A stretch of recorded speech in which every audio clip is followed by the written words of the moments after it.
Hello everyone, welcome back to Fact Finder. Today we're tackling a topic that's been making headlines and stirring discussions, the remarkable shift in Sweden's immigration policies. It's a change that has caught many by surprise, especially considering Sweden's long-standing reputation as a humanitarian superpower with open arms to immigrants.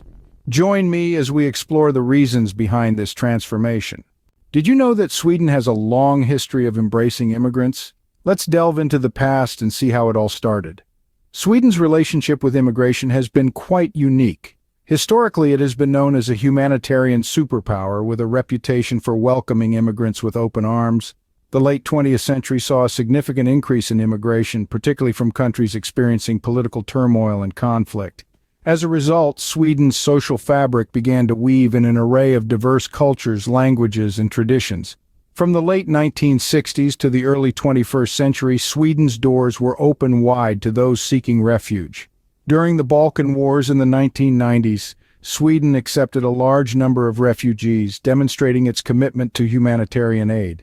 Similarly, during the global refugee crisis of the 2010s, Sweden took in a significant number of asylum seekers per capita, more than any other European Union country. This open-door policy was not just about providing refuge to those in need. It was also a reflection of Sweden's commitment to human rights and the belief in the value of diversity. The country saw immigration as a way to enrich its cultural tapestry and boost its population growth. However, these policies were not without controversy. While many applauded Sweden's humanitarian stance, others raised concerns about the country's ability to integrate such a diverse group of newcomers. These concerns touched on a range of issues from economic to social implications. Furthermore, it's important to note that Sweden's immigration policies were not static. They evolved over time, influenced by global events, internal politics, and societal attitudes. For instance, there were periods of tightening restrictions, such as in the early 21st century when Sweden faced economic challenges. But as they say, the only constant in life is change, and Sweden's immigration policy was not immune to it. Over the years, Sweden's open-door approach to immigration has been subject to shifts and adjustments, resulting in a more complex and nuanced landscape than it may initially appear. And that's why understanding the historical context is so crucial when discussing the current state of affairs. As we move forward, we'll delve deeper into the turning points and factors that contributed to these changes. So, what sparked this shift in Sweden's immigration stance? Join me as we uncover the turning point. The year was 2015, a year marked by a global migration crisis. Sweden, known for its open-door policy, was one of the most affected countries.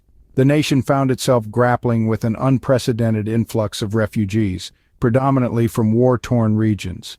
This sudden surge tested Sweden's resources to their limits, straining public services and creating social tension.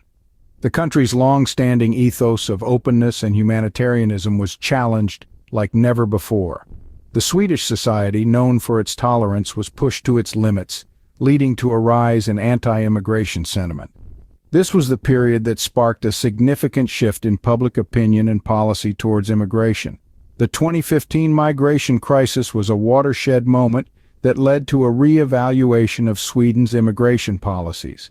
But what were the factors that contributed to this shift? Let's delve deeper. The transformation in Sweden's immigration policies wasn't an overnight decision. Rather, it was a result of a series of complex factors. Economic considerations were paramount.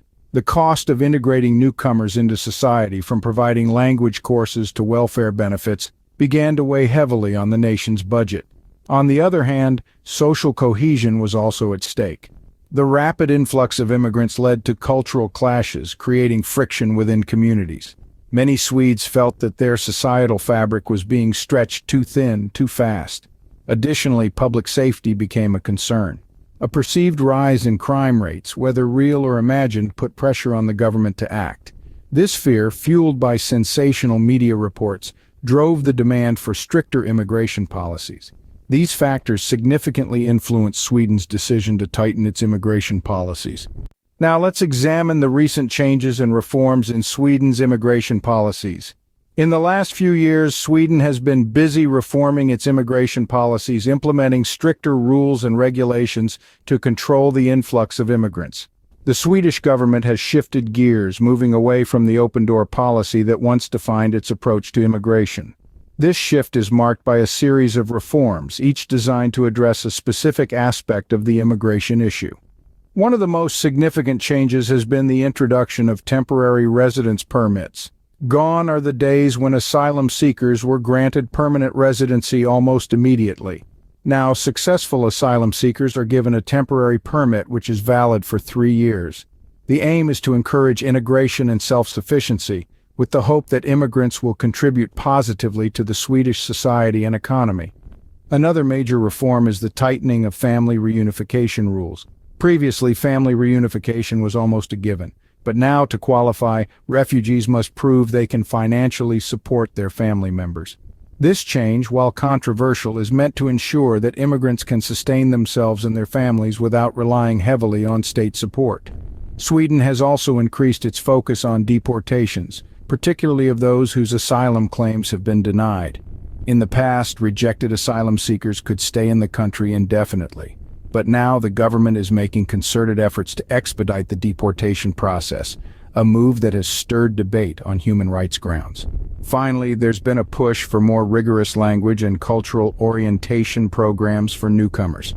The government believes that understanding the Swedish language and culture is key to successful integration. This has led to the introduction of mandatory language and cultural classes for immigrants. These changes reflect Sweden's new approach to immigration, focusing more on integration and less on acceptance. This shift is a clear departure from the past and signals a new era for immigration in Sweden, a country once known for its open arms. Whether these changes will achieve their intended goals remains to be seen. So why does Sweden no longer want immigrants? Let's summarize our findings. Historically, Sweden was renowned as a humanitarian superpower, opening its borders to immigrants from all walks of life.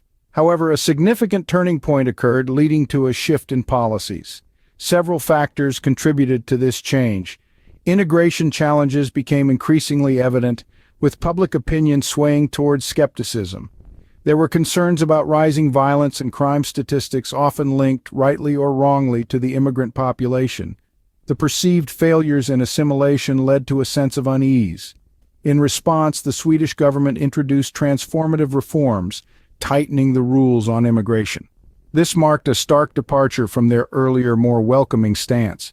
As we've seen, Sweden's immigration policy has transformed significantly over the years. From being a humanitarian superpower to tightening its immigration rules, the journey has been quite remarkable.